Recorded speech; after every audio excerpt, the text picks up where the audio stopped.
جب وہ رات کو اپنے گھر آیا ہے تو اپنی ماں کو جب دیکھا کہ خاص کمرے میں آنا جانا لگا ہوا ہے تو ماں سے بیٹا پوچھتا ہے کہ ماں کیا بات ہے، اس کمرے میں تم بار بار جا رہی ہو؟ تو ماں بڑا چھپانے کی کوشش کی، پھر بیٹا جب اصرار کیا ہے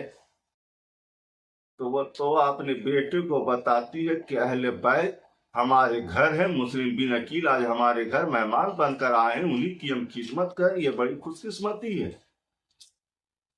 تو بلال بھی کہا ماں یہ تو بڑی خوش قسمتی ہے، تو ماں توبہ کہتی بیٹا یہ بات کسی سے مت بتاؤ گے، لیکن توبہ کا بیٹا بلال وہ اندر ہی اندر خوش ہے کہ ہم تو، میری اتنی حیثیت نہیں ہے کہ جو ہم دولت کما لیں گے، لیکن اہل بیت کی شان میں گستاخی کر کے ہم دولت ضرور کما لیں گے۔ مختصر یہ ہے کہ حضرت مسلم بن عقیل رضی اللہ تعالیٰ عنہ کوفہ میں جب صبح سورج نمودار ہوا ہے تو گھوڑوں کی تاپوں کی آواز سنتے ہیں مسلم بن عقیل سمجھ جاتے ہیں کہ کوئی میرا خبر دے دیا، میرے بارے میں اطلاع دے دیا ہے، اب مجھے ابن زیاد کا لشکر فوج آ رہا ہے گرفتار کرنے کے لیے۔ جب دروازے کو کھولا ہے سامنے محمد بن اسد ہے، مسلم بن عقیل فرماتے ہیں کہ محمد بن اسد کیا تم مجھے گرفتار کرنے آئے ہو؟ کیا میرے ہاتھوں میں ہتھکڑی ڈالنے آئے ہو؟ کیا ہمارے پیروں میں بیڑی ڈالنے آئے ہو؟ ہے محمد بن اسد کیا تم نے تحریر اور خط میں تم نے خط اور تحریر نہیں لکھا تھا؟ کیا تم نے اپنا دستخط نہیں کیا تھا؟ لیکن مسلم بن عقیل پوچھتے ہیں کہ ہانی کہاں ہے؟ تو مسلم بن عقیل جب پوچھتے ہیں کہ ہانی کہاں ہے تو محمد بن اسد کہتا ہے کہ مسلم بن عقیل ہانی کو تو قتل کر دیا گیا ہے، ہانی کو تو مار دیا گیا ہے۔ تو مسلم بن عقیل کہتے کہ میں اپنے لیے تلوار نہیں اٹھاتا، لیکن جب میرے ہانی کو قتل کر دیا گیا ہے تب اس کے لیے ہم تلوار اٹھائیں گے۔ مسلم بن عقیل تلوار چلانا شروع کر دیے ہیں، ابن زیاد کی فوج بھی اب تلوار چلا رہی ہے۔ جب دیکھے مسلم بن عقیل کا مقابلہ اس طرح نہیں کیا جا سکتا ہے، تمام ابن زیاد کے فوجی چھت پہ چڑھ گئے، جب مسلم بن عقیل پہ پتھر پھینکنا شروع کر دیے تب مسلم بن عقیل تھک کے ایک کنارے بیٹھ جاتے ہیں، کہتے ہیں کہ اس طرح ان ظالموں سے مقابلہ کرنا بڑا مشکل ہوگا۔ مسلم بن عقیل پہ حملہ ہو گیا ہے، مسلم بن عقیل لڑتے جا رہے ہیں، کسی ظالم نے مسلم بن عقیل پر ایسا تلوار چلایا ہے کہ مسلم بن عقیل کے ہونٹ کٹ گئے ہیں، 2 دانت بھی شہید ہو گئے ہیں۔ مسلم بن عقیل کو محمد بن اسد کہتے ہیں کہ اے مسلم بن عقیل آپ کے لیے امان ہے، آپ کے لیے امان ہے۔ محمد بن اسد جب کہتے ہیں کہ اے مسلم بن عقیل آپ کے لیے امان ہے تو مسلم بن عقیل تلوار کو روک لیتے ہیں، پھر مسلم بن عقیل کے ہاتھوں میں ہتھکڑی ڈالا جاتا ہے اور مسلم بن عقیل کو گرفتار کر کے لے کے گورنر ہاؤس کی طرف چلا جاتا ہے۔ راستے ہی میں مسلم بن عقیل کے کمر سے تلوار کو نکال لیا جاتا ہے۔ مسلم بن عقیل اپنے زندگی سے مایوس ہو جاتے ہیں کہ اب میرا بچنا محال ہے، اس لیے کہ اب یہ لوگ ہمیں